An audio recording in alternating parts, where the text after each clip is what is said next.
Pakistán durante mucho tiempo ayudó al terrorismo del Talibán. ¿Cómo explica eso? Well, you know, the northern province of Pakistan is ethnically Pashtun. And there are Pashtuns living in Balochistan also. And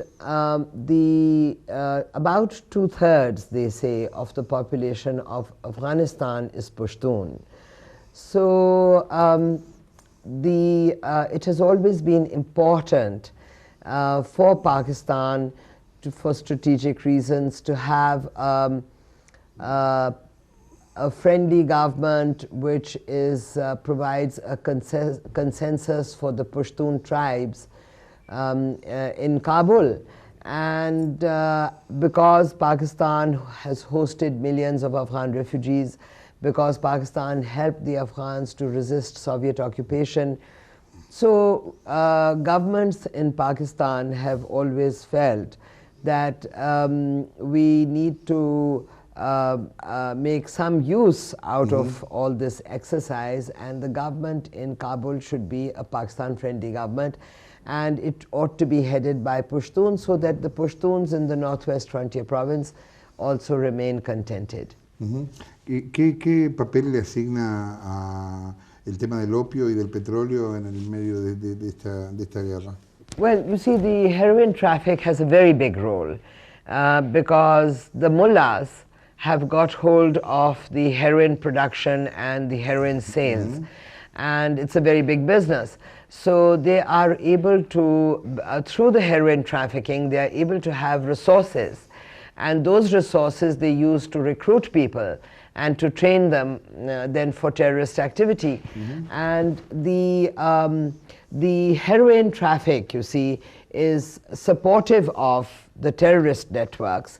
And the presence of the terrorist networks prevents the oil and gas companies from coming in to lay the pipelines to get the gas out of Central Asia.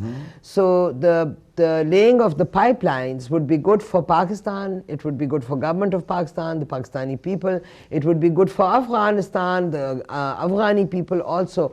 And while the heroin is destructive for Pakistani people, because we have had a very big rise in drug addicts in Pakistan, Afghans also, and of course it is destructive wherever it goes.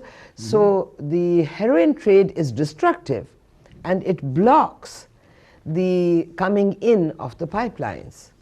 ¿Qué espera ella del rol de Estados Unidos en este momento?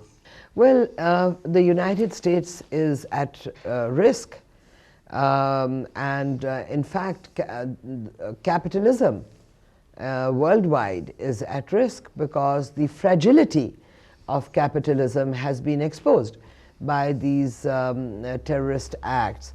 So the United States has to move forward on its pledge to root out terrorism. And naturally, in rooting out terrorism, they have to also deal with the causes. The causes of terrorism, what makes a normal person into a terrorist. If it is poverty, then the causes of poverty have to be addressed. If it is the lack of a judicial system in a particular state, then that state has to be helped to achieve a judicial system. If it is the lack of democracy, then that state has to be helped to restore or regain its democracy. Usted no conoció personalmente a Osama Bin Laden, pero sí al Mullah Omar. ¿Qué impresión le dio ese encuentro? And quite honestly, I thought that Mullah Omar is an animal. Maybe he does not appear like an animal to men, but for me as a woman, Mullah Omar is half human. He's more in the animal world. He's a primitive, and his worldview is primitive, and his view on women is extremely primitive. I don't doubt that Osama Bin Laden's view on women would be as primitive. After all, his father has sired 53 children. So if you are, you know, one or you have 53 siblings, you know, you are still a primitive. ¿Cuál es su impresión sobre la sociedad afgana?